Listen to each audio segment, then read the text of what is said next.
We will continue Sturm Liouville problem, and let us take one more example before going to non-homogeneous problem. We will take one example.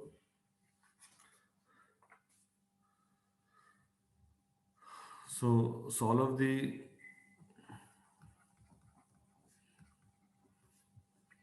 following SL boundary value problem.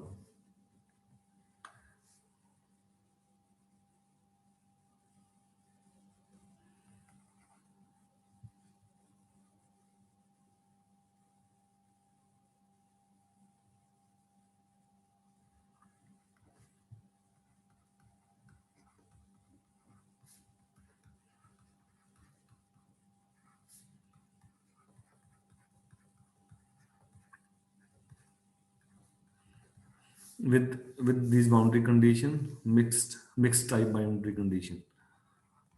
So likewise, before we need to consider three cases: lambda negative, lambda 0, and lambda positive. So these are three possible cases. So firstly, I take lambda negative, then we can write lambda equal to minus of k square, and equation becomes,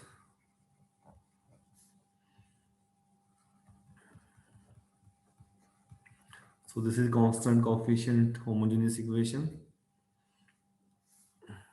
which has solution,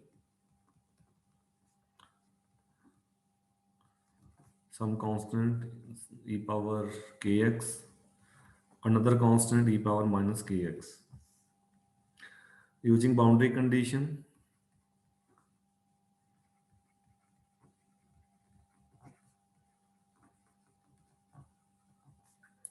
so first y0 equal to 0, this will give you c1 plus c2 equal to 0, or you can take c2 equal to minus of c1.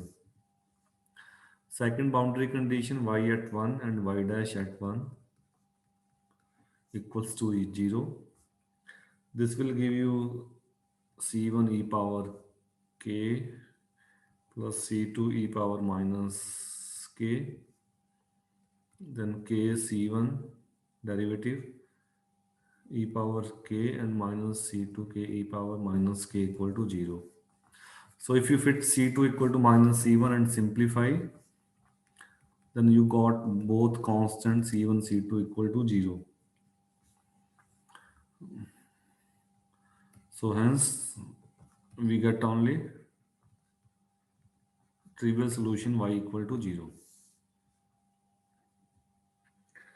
Second case, that if lambda is 0, then differential equation becomes y double dash equal to 0, which has solution c1x plus c2. So both the boundary condition gives,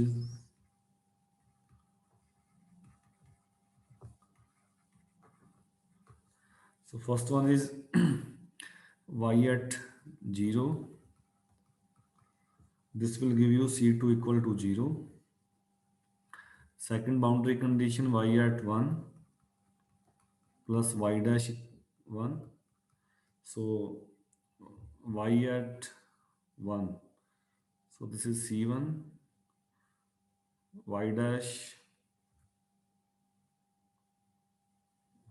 y dash करोगे तो क्या आएगा वो C1 या c1 ही आएगा, तो c1 0 आ गया.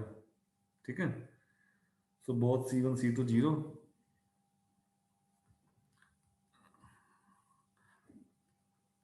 Hence only hence only solution is y equal to 0. So this problem don't have any negative and 0 eigenvalue,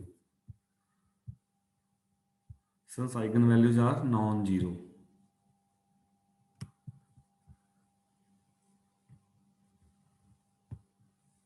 ठीक है जी।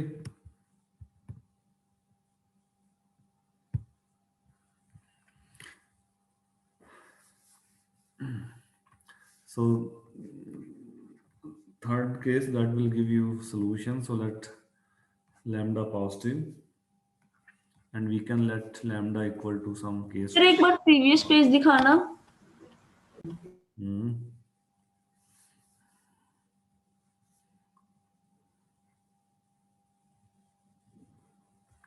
इतनी जोर से बोला, डरा दिया मेरे को। ठीक है बच्चे? यस सर ठीक है।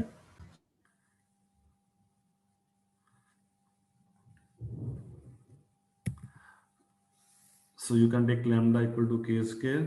The differential equation is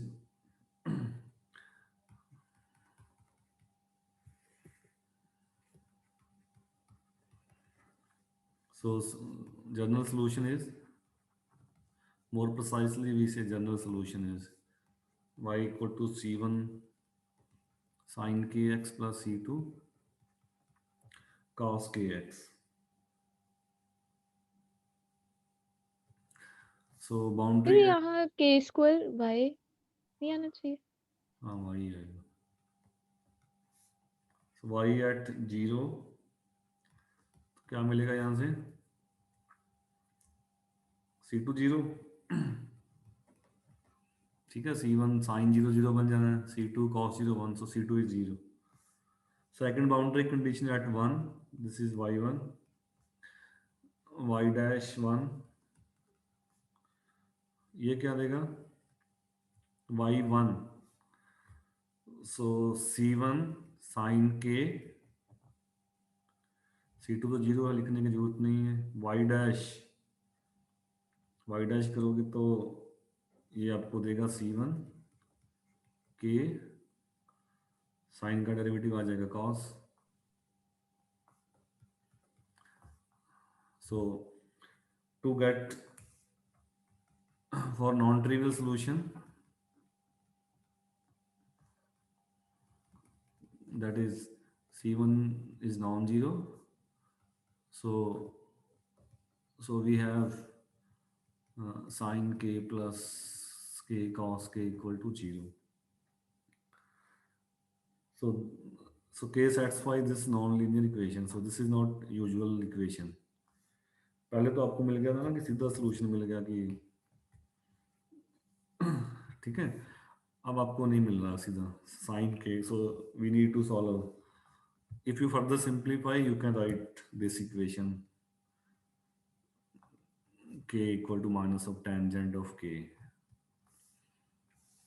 ये कैलकुलस यहाँ एडवांस न्यूमेरिकल एनालिसिस में आप कह सकते हो, अगर मैं k को x लिखूं तो x equal to minus of tangent of x, ये सिचुएशन है हमारे पास। तो ऐसी प्रॉब्लम के सॉल्यूशन हम न्यूमेरिकल टेक्निक्स लगा के निकाल सकते हैं। We don't have any result so that you can solve this non-linear equation. तो अगर मैं ग्राफिकल सेंस में देखूं इसको, तो लेफ्ट हैंड साइड क्या है, अगर मैं दो कर्व देखूं, सो y इक्वल टू के और सेकंड कर्व क्या बनेगा, दोनों इक्वल हैं, तो y equal to k, y equal to minus ten k. अब टेन के का ग्राफ कैसे बनता है, this is minus pi by two, एक दो ब्रांच बना लेते हैं, यहाँ पे 3 पाई बाई 2 आएगा। अब टेन क्या होता है, टेन ऐसे होता है, इन्फिनिटी को अप्रोच करेगा, तो ये माइनस है, तो माइनस कैसा बनेगा,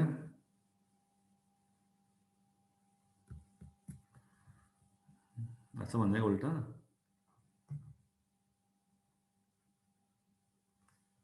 ठीक है, पाई बाई टू पे इन्फिनिटी को अप्रोच करेगा, एक ब्रांच है इसकी टेन माइनस टेन ऑफ के की, या गलत बनाया मैंने,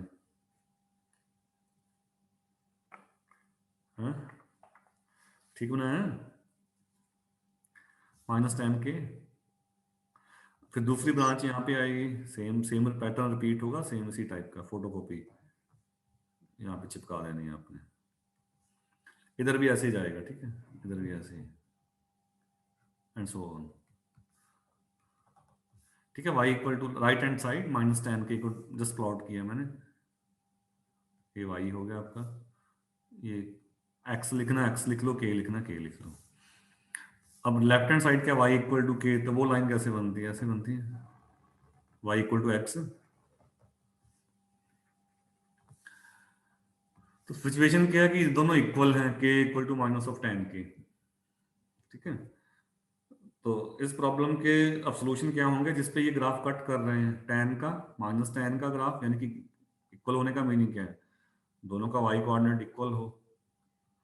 तो जो लाइन यानी कि इनका जो कटिंग पॉइंट है, कटिंग पॉइंट कौन से हैं, एक तो ये 0 है, इस पे इंटरसेक्ट कर रहे हैं, इधर नेगेटिव साइड में होगा, पॉजिटिव में अगर जाए तो अगला ये है, आगे भी होगा, एंड सो ऑन। तो so this problem has infinitely many solutions. 0 को हम छोड़ देंगे, 0 क्यों छोड़ देंगे, हैं 0 को क्यों छोड़ देंगे, k को, नॉन ट्रिवियल सॉल्यूशन। हाँ नॉन ट्रिवियल के लिए, ठीक है। तो या तो आप इतना ही लिख के छोड़ सकते हो कि यहाँ से हम k निकाल लेंगे, so k equal to minus ten k will give you value of k। तो अगर आपने न्यूमेरिकल एनालिसिस कोर्स पढ़ा है पहले, या आप आगे पढ़ोगे, तो उसमें एक न्यूटन्स मेथड आएगा, so we can solve this this kind of this kind of non-linear problems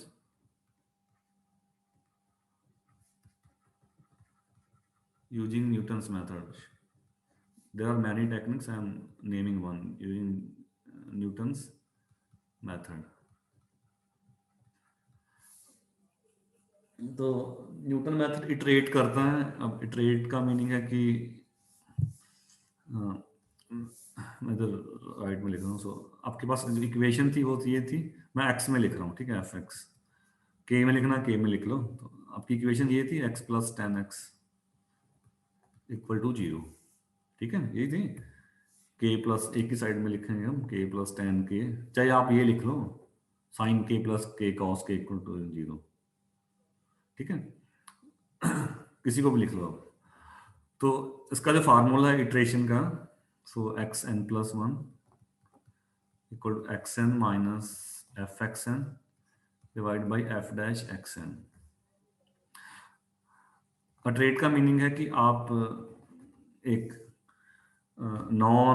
एक स्टार्टिंग नॉन वैल्यू से शुरू करो। नॉन मतलब सोल्यूशन, जैसे हमें यहाँ पे दिख रहा है ना कि जो सेकंड सोल्यूशन मिलेगा आपको, वो कहाँ मिलेगा, पाई बाई टू और 3 पाई बाई 2 के बीच में है ये। तो पाई बाई 2 लगभग कितना होता है, डिग्री में नहीं रेडियन में, पाई 3.14 डिवाइड बाई 2, तो 1.5 से ज्यादा है थोड़ा ना। तो आप क्या करो, यहाँ पे कोई एक पॉइंट ले लो आसपास में, इस रूट के आसपास में, यू कैन टेक से 1.5 समथिंग है, तो आप 1.5 ले लो, 2 भी ले लो, आप जो मर्जी ले लो, let us start with 2, 1.5, take any nearby point. अब अगला अगला निकालना होगा यहाँ पे, तो 3 पाई बाई 2 से बड़ा वाला पॉइंट ले लो कोई, ठीक है, उसको हम बोलते हैं इनिशियल गैस, इनिशियल गैस एक ले लो आप। लेट अस स्टार्ट विद 1.5 और 2, पहला सोल्यूशन निकालना है। तो जो पहला आंसर होगा x1 क्या होगा, x0 यानी कि 2 माइनस 2 प्लस फंक्शन की वैल्यू जो है tan2 रेडियन में डिवाइड बाय इसका डेरिवेटिव क्या आएगा, 1 प्लस 10 का x प्लस इसका डेरिवेटिव सीकेंड स्क्वायर x आ जाएगा, तो सीकेंड स्क्वायर 2। इसको सिंप्लीफाई कर लेना, अब मैं कर नहीं रहा इसको, जो भी आएगा। मान लो ये आंसर मैं रफली कहूं, मान लो ये आंसर 2.1 आ गया, तो फिर आपने क्या इटरेट करना है। इटरेट का मीनिंग है कि आपने फिर 2.1 को फिट कर देना है यहाँ पे। तो जो अगला आंसर होगा x2 will be 2.1 minus 2.1 plus tan 2.1 divide by 1 plus secant square 2.1 etcetera and so on. तो जो आंसर आए राइट हैंड साइड में फिट करते जाओ बार बार। कुछ टाइम के बाद क्या होगा, जो आपका इनपुट होगा वही आपका आउटपुट होगा, कि जो आप x1 x2 x3 निकाल रहे हो कुछ टाइम के बाद ये सेम बनना शुरू हो जाएंगे। जब सेम बनना शुरू हो जाए देन स्टॉप। अब सेम कितना बनाना है, कितने डेसिमल मैच करने हैं, वो आपकी मर्जी है। And you will study this type of problems, much general problem in a course namely numerical analysis in second semester. So quickly you will study, so I am not going in much details, so you will study many numerical methods there, ठीक है। I have named one Newton's method, तो इसको लगा के आपने इसको solve कर लेना है, ठीक है। तो जो सॉल्यूशन मिलेंगे, जब सॉल्यूशन है कई सारे इसके, तो मैं फर्स्ट थ्री लिख रहा हूं, the first three positive, negative side में भी होंगे, but we don't bother negative side, क्यों? क्योंकि हमने क्या करना है बाद में, lambda equal to k square, ठीक है। तो पहले तीन पॉजिटिव सॉल्यूशन जो हैं, first three positive solutions are, जो मैं पहला बोला था 2 पॉइंट समथिंग है, वो 2.29 है। उससे अगला जो 3π/2 से अगली ब्रांच के अंदर है वो 4.913 है, एंड जो उससे अगला है 7.979 एटसेट्रा। डोंट मेमोराइज, रट्टा नहीं मारना, आप इतना लिख के छोड़ सकते हो कि by solving this equation we will get k, इतना लिख के भी आप छोड़ सकते हो मेरे कोर्स में, इतना, ठीक है। तो इसका रूट के निकालना है, हमने के निकाल लिए, तो लैम्डा क्या होगा, hence the eigen values are, तो अगर मैं फर्स्ट दो तीन लिखूं, ये जस्ट अप्रोक्सीमेट मिलेगा,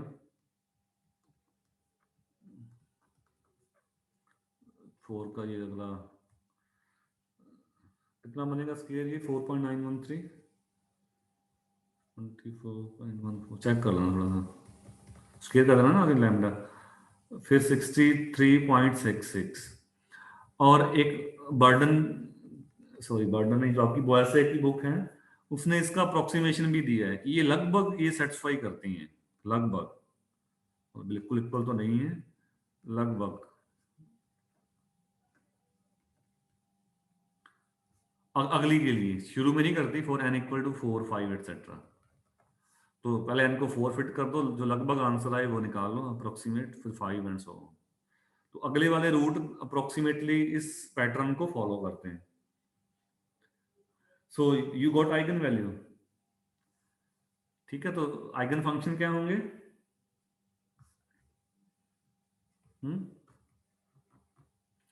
and the corresponding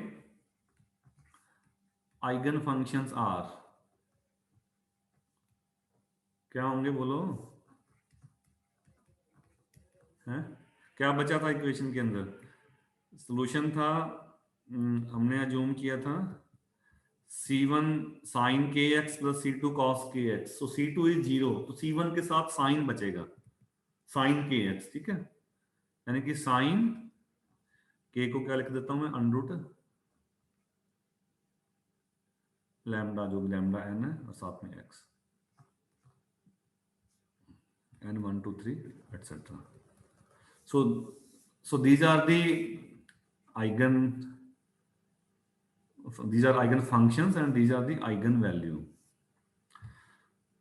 So motivation of this example was that you may have some difficult situation to find k or lambda, and that typically depend on boundary condition. As you can check from this example and previous examples, we have same problem. Differential equation is same, but we have different boundary conditions. Can you name this boundary condition? We have studied in the beginning Dirichlet, Newman, or something else. What kind of boundary conditions are given in this problem? Are they Dirichlet? तो भूल गए, हैं?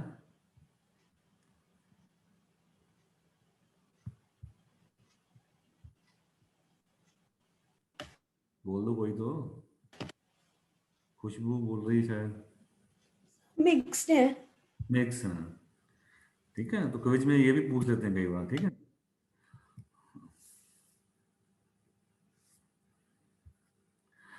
So now we move to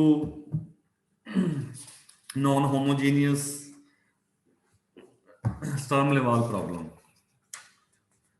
And so non-homogeneous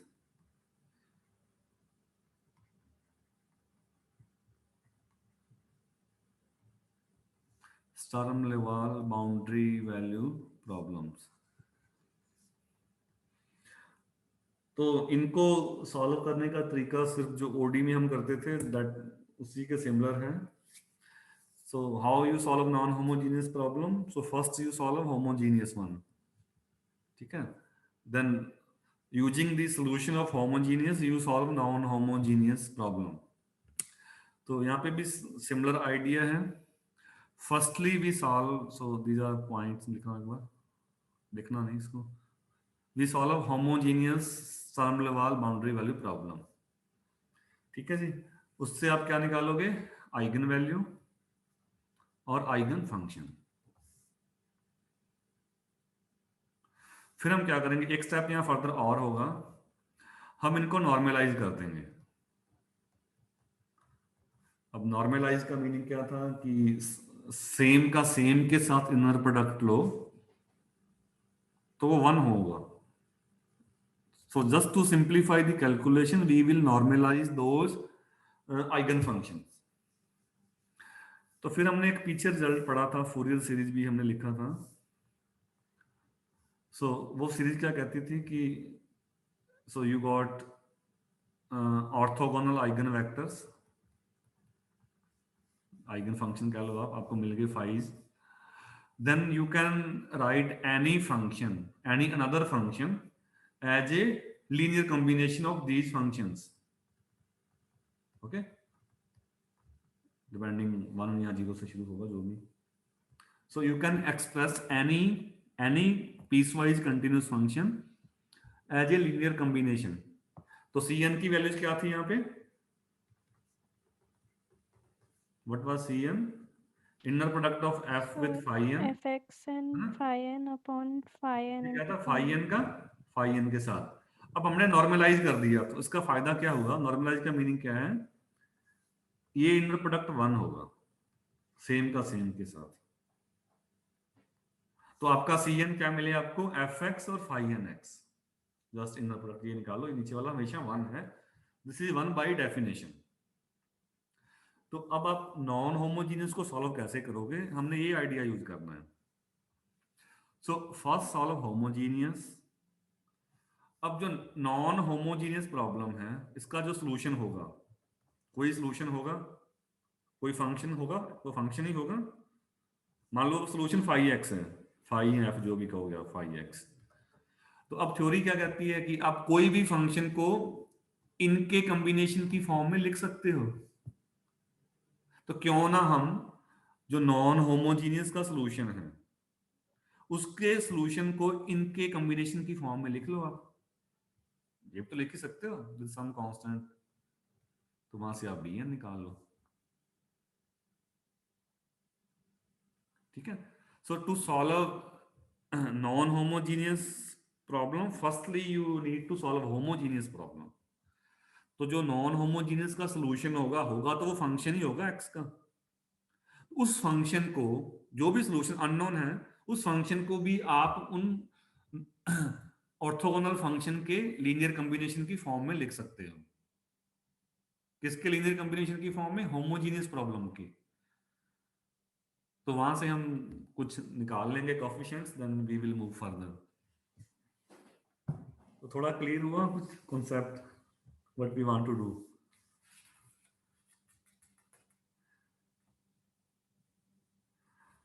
थोड़ा हम systematic way में लिखते हैं इसको।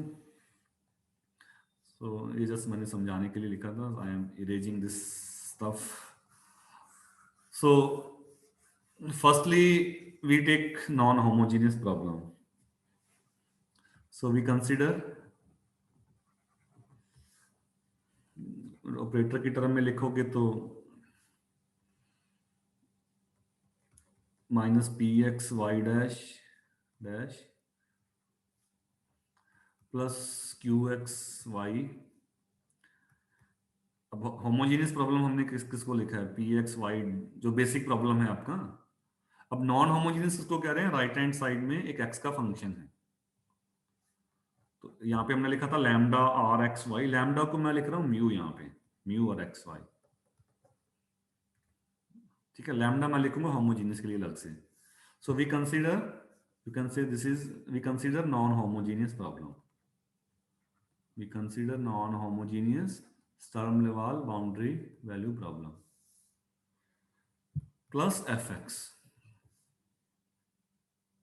where, say this is number 1, where mu is constant and f is a given function, non function है जो भी होगा, given function on that domain जो भी आपने लिया a to b, and boundary, of course you have problem, so you have also, you have boundary value problem, so you have also have boundary, so with two boundary conditions। Boundary condition same है जो हमने पहले लिखा था, alpha 1 plus beta 1 then alpha 2,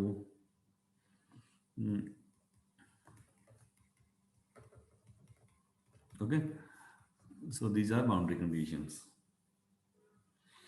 बाकी regularity condition सब पे है, p p dash q r all are continuous function, fx is also continuous function, px is positive for regular problem, p and r are positive, q can be anything, q can be 0। so so we will solve, जो idea है, we will solve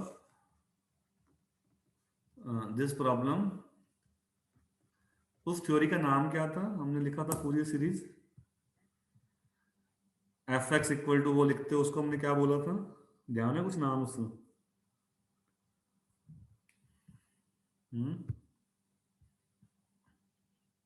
F x equal to linear combination लिख सकते हो, उस expansion का नाम क्या था?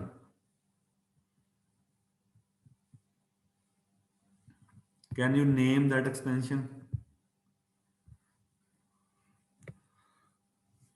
चलो, eigen function expansion, we will solve this problem using eigen function expansion. अब इसका मीनिंग क्या है कि आप स्टर्म लिवाल प्रॉब्लम से find orthogonal eigen function, then you can express any another function f as a linear combination of those orthogonal functions। लिखा था ना हमने f equal to sum c n phi n x। तो यहां से eigen function कैसे मिलेंगे? So we generate eigen function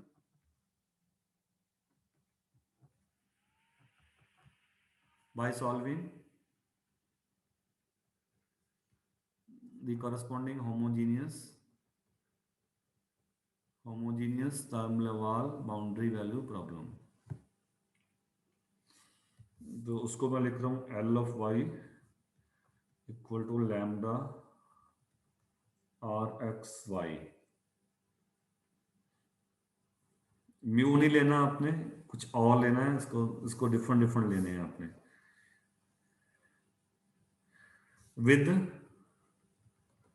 with same boundary conditions. तो अगर बाउंड्री कंडीशन डिफरेंट होंगी तो ये वर्क नहीं करेगा। सो together with same boundary conditions, जैसे हमने पिछला एग्जांपल सॉल्व किया था, तो आपको जो भी आइगन वैल्यू मिलेंगी name them, so let lambda 1 lambda 2 lambda n etc be the eigen values, किसकी eigen value of, this is 3, so of 3, and let phi 1 phi 2 phi n dot dot be the corresponding eigen function, be the corresponding eigen functions. ठीक है जी. अब ये तो general example है, तो जब problem question solve करोगे तो आप होमोजेनियस को सॉल्व कर लोगे विद द पैरामीटर लैम्डा. जो भी whatever eigen value you got, and you will also get corresponding eigen functions. ठीक है जी.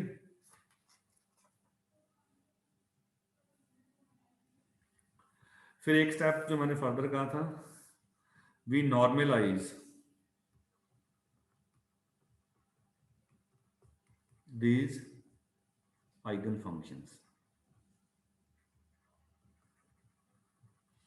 नॉर्मलाइज का कोई वैसे रोल नहीं है, that will simplify your calculations, that's it. यहाँ ऊपर इसी में लिख दो, let phi 1 phi 2 phi n be the corresponding normalized eigen functions. Just put a word here, corresponding normalized eigen functions. Okay.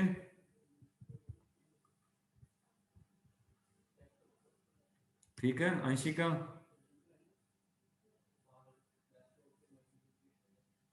बैठे हो? नहीं. भूमिका, Yes, sir. फॉलो कर रहे हो? Yes, sir. कार्तिक है? Yes sir. तो को जवाब कौन देता है कभी? हाँ, आज तो बैठा है शायद. चलो देखते हैं, सारे बैठे हैं. Saloni Sharma, Yes, sir. Yes sir. Saloni Mitra, Yes, sir. Yes, sir.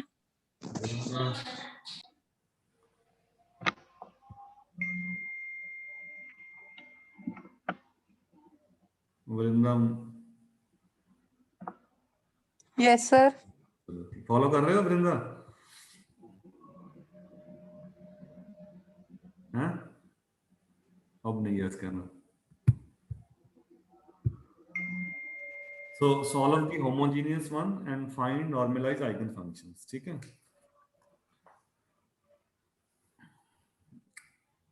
चलें आगे. तो अब क्या है? सो देन अब आइगन फंक्शन एक्सपेंशन क्या कहता है कि जो प्रॉब्लम फर्स्ट है इसका जो सोल्यूशन होगा, जो भी सोल्यूशन होगा उसको मैं फाई एक्स कह रहा हूं, होगा तो फंक्शन ही होगा. मतलब अब हम फंक्शन जो भी वो फंक्शन होगा, अब उसको आप इनके लीनियर कॉम्बिनेशन की फॉर्म में लिख सकते हो. किनके linear combination? phi 1 phi 2 etcetera. ठीक है, लिख सकते हैं ना. आइगन फंक्शन एक्सपेंशन यही तो है. Then we can right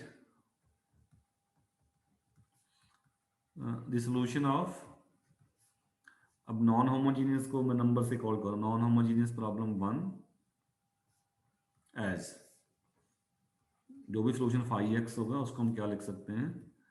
n equal to 1 to infinity bn phi nx,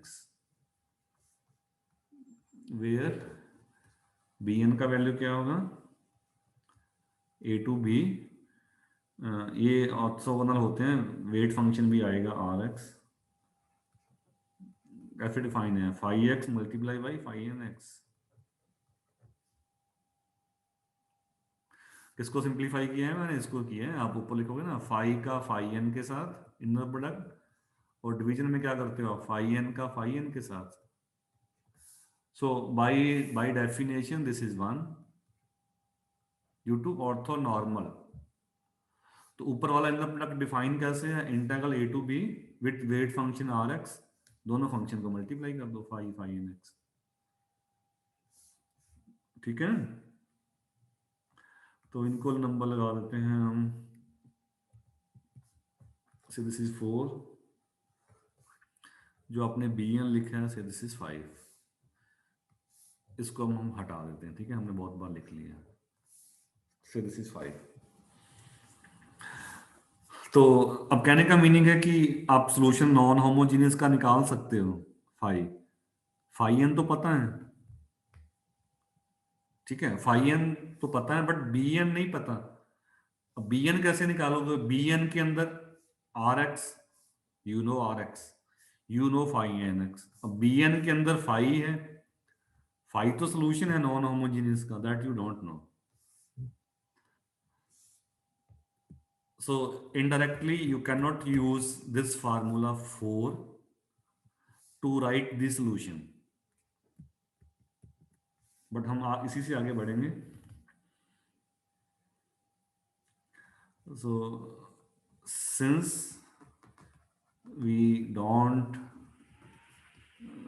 know phi, so we cannot compute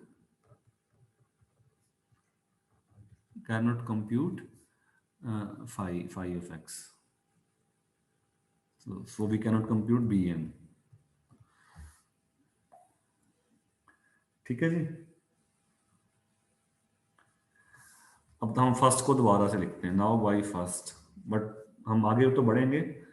first क्या कह रही है आपको problem? Non homogeneous L of y. अब सोल्यूशन को मैंने फाई लिखा है, तो एल फाई एक्स लिख सकता हूँ लेफ्ट हैंड साइड। ये डिफरेंशियल ऑपरेटर है, इसको मैंने ये लिखा हुआ है ना, ठीक है। फाई सोल्यूशन है तो वाई की जगह फाई एक्स लिख सकते हो आप, ठीक है। राइट हैंड साइड में क्या लिखा था मैंने? म्यू आर एक्स, वाई की जगह phi x plus f x, this is first. Left hand side बस इसको ब्रैकेट में लिखते हैं, आप कोई फर्क नहीं पड़ेगा। अच्छा, अब लेफ्ट हैंड साइड को थोड़ा मैं सिंप्लीफाई कर रहा हूं।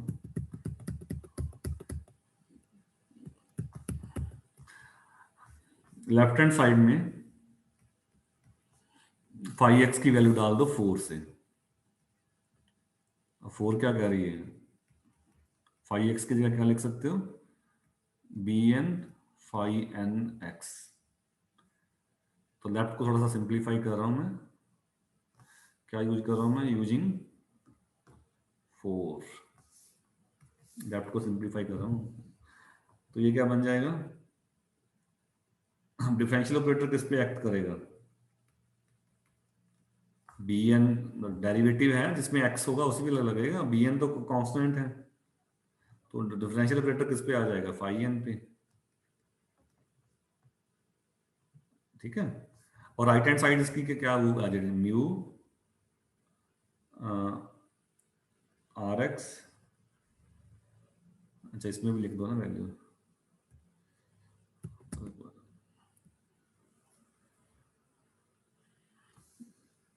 या इसको भी मतलब कंफ्यूज ना करो थोड़ा सा, इसको दोबारा लिख लेते हैं, इसको भी आप नंबर लगा के एक बार छोड़ दो।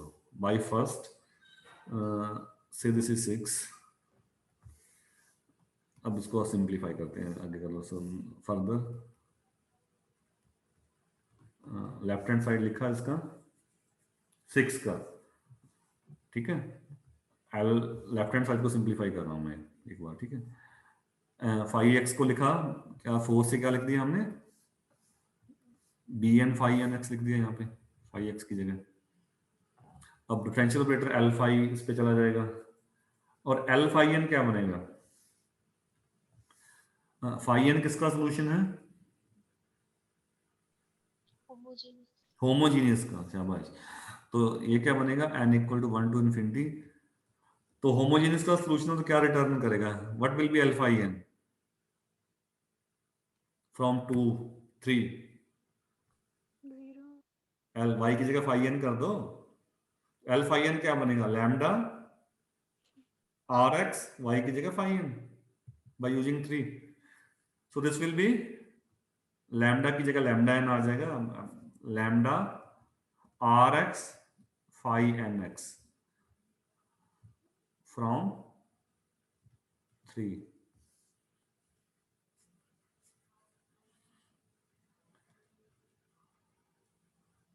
ठीक है जी। तो ये हमने 6 के लेफ्ट हैंड साइड को लिख लिया एक बार। करते हो एग्री? Yes, उसी sir. ऊपर वाली इक्वेशन की लेफ्ट हैंड साइड को मैंने सिंप्लीफाई कर लिया।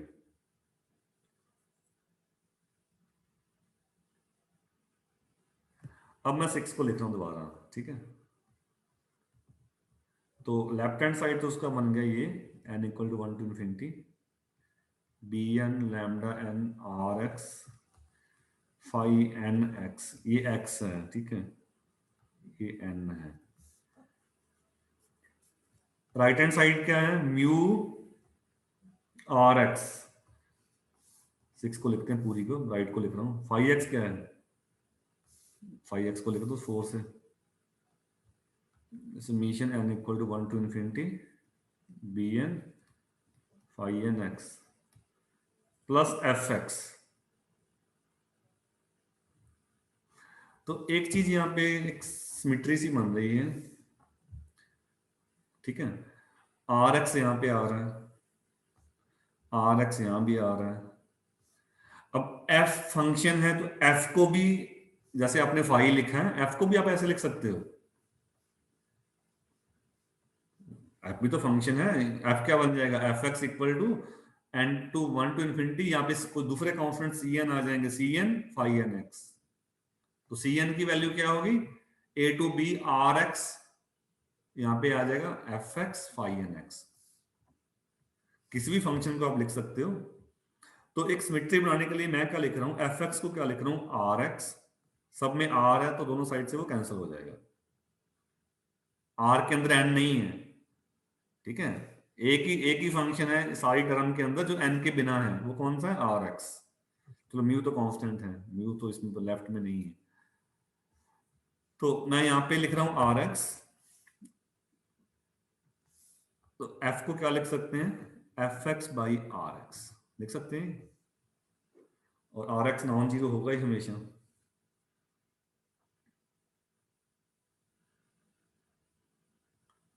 तो ये जो फॉर्मूलेशन सजेस्ट करता है, अब देखिए f कंटिन्यूस है, r कंटिन्यूस है, तो f बाई r क्या होगा? That is also a continuous function, होगा नहीं? तो ये जो फॉर्मूलेशन, ये इक्वेशन सजेस्ट करती है हमें कि आप f का एक्सपेंशन ना लिखो, आप f बाई r का लिखो। तो f बाई r का एक्सपेंशन लिखने का फायदा क्या होगा? This rx will cancel out from each term। अब हमारा एम तो क्या है? हमारा एम है bn निकालना है। bn मिल गया तो आपको फाई मिल गया, हमारा एम तो यही है ना, फाइंड bn। तो bn यहां से हम निकाल लेंगे, bn दोनों साइड में है। तो अगला स्टेप मैं क्या कर रहा हूं? सो दिस सजेस्ट दैट, जो ऊपर वाला है, this suggest that we write eigen function expansion of fx by rx as, rather than writing f, write f by r। अब इसको नंबर लगा लीजिए आप 7, और फिर बैक वैल्यू डाल के बस लास्ट स्टेप है, फिर आपको उसका कोएफिशिएंट मिल जाएंगे। सो this is the final step. तो f बाई r को हम क्या लिख सकते हैं? जैसे हमने 4 लिखी है वैसे ही लिखना है आपने, 4 को देख के उसी टाइप का एक्सपेंशन। तो मैं क्या लिख सकता हूं? fx बाई rx, ये एक फंक्शन होगा जिसको हम ये लिख सकते हैं n equal to 1 to infinity sum another constant cn phi n x। और cn की वैल्यू क्या मिलेगी यहाँ पे? cn will be a to b rx आएगा वेट फंक्शन, इनर प्रोडक्ट किसका होगा? f बाई r का phi n के साथ, तो f बाई rx का phi n x के साथ। तो यहां से r कैंसिल हो जाएगा। So this will give you a to b fx phi n x dx। So this is 8, number 8। So by 7, अब बस फाइनल स्टेप लास्ट वाला। अब फायदा क्या हुआ, जो फाइव एन एक्स है वो कॉमन आ गया ना, तो लेफ्ट में क्या बचेगा, 7 को दोबारा लिख लो। लेफ्ट हैंड साइड ये थी n equal to 1 to infinity,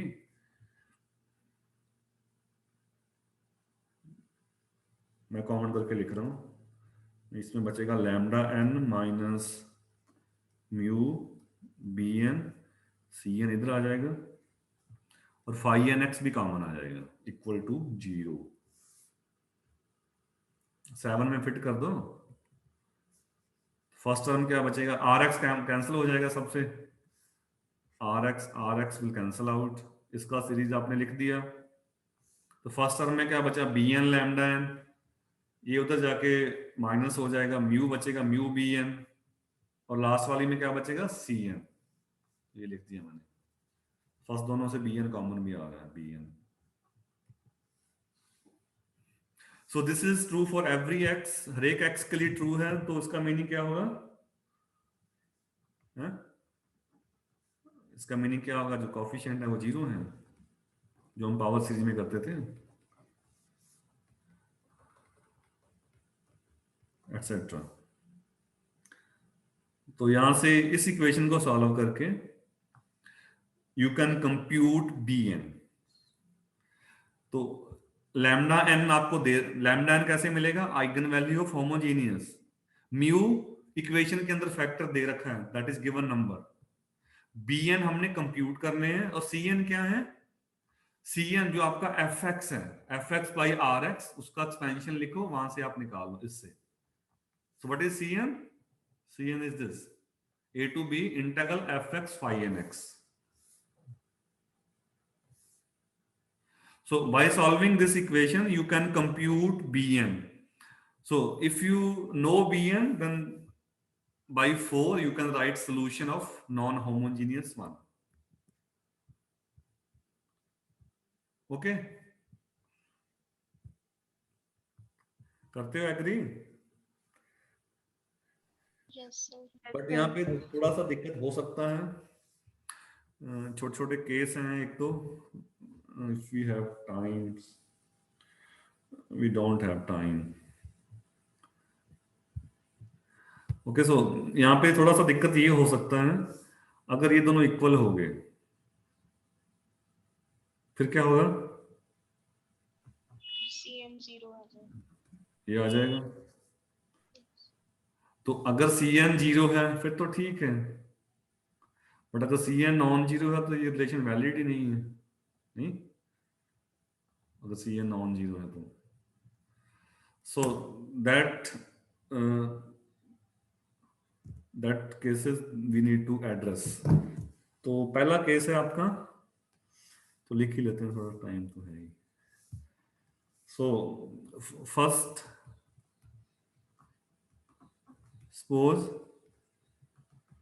पहला केस क्या है, लैम्डा और म्यू एन इक्वल नहीं है, ये दोनों factor, lambda is not equal to mu n, so नहीं सर उल्टा बोल रहा हूँ, mu equal not equal to lambda n, then तो बी एन क्या आ जाएगा, ये तो ले जाओ आप, c n divide by lambda n minus mu. So you won't have any difficulty to find b n, hence b n मिल गए तो सोल्यूशन क्या होगा, y equal to five x equal to n equal to 1 to infinity, b n की जगह ये आ जाएगा, ठीक है, 4 को दोबारा लिख दिया मैंने, बी एन को रिप्लेस कर दिया c n by lambda n minus mu, so we got solution, ठीक है। अब अगला केस ये हो सकता है, second case, if mu equal to some eigen value, मैं कह रहा हूं लैम्डा एम के इक्वल है, कोई एम नंबर है, एन तो जस्ट नोटेशन है ना, लैम्डा 1 लैम्डा 2 लैम्डा 3 लैम्डा 4, मान लो म्यू लैम्डा 4 के इक्वल है, ठीक है, एम आपका 4 हो गया। अगर इक्वल है किसी के तो फिर क्या होगा, then you have 0 times bm minus cm equal to 0. So again you have two cases. अब केसेस क्या है, if c m non zero, अगर सी एम नॉन जीरो तो फिर क्या होगा? Then this equation don't have solution, possible नहीं है ना। फिर ये तो जीरो है, ये नॉन जीरो है, equal to zero, so then that problem has no solution, you can not find any b n. इसके केसेस हैं आगे, सेकंड केस के 2 केस आ गए। और अगर अगर ये दूसरा केस हो कि if c m equal to zero, तो रिलेशन तो ट्रू है, zero zero equal to zero. If c m equal to zero then then star is valid for any bm। फिर आपको bm मिलेगा नहीं, है ना, 0 टाइम्स bm है, कुछ भी लो आप, ट्रू रहेगा हमेशा। तो इस केस में क्या होगा? Infinitely. हाँ, then solution is not unique, solution is not unique।